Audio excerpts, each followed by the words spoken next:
शास्त्रते बोला আছে नारस्य आभरणं रूपम, रूपस्य आभरणं ज्ञानम, ज्ञानस्य आभरणं गुणम, गुणस्य आभरणं क्षमा।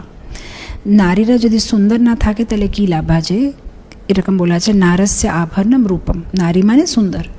কিন্তু তারপরে লাইনে বলছে সুন্দর হলে কি হবে, কেন নারস্য আভরণম রূপম, রূপস্য আভরণম জ্ঞানম। যদি জ্ঞান না হয়, মাথাতে যদি কিছু নেই, তাহলে কী লাভ আছে, এরকম সুন্দর হলে কি হবে।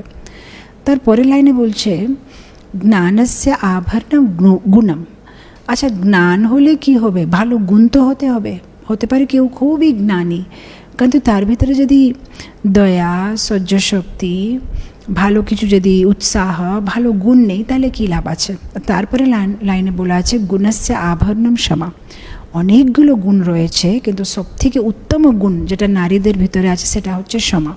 যদি কোনো নারীর ভিতরে সে ক্ষমা গুণটা নেই, তাহলে সে কোনো সে উত্তম না।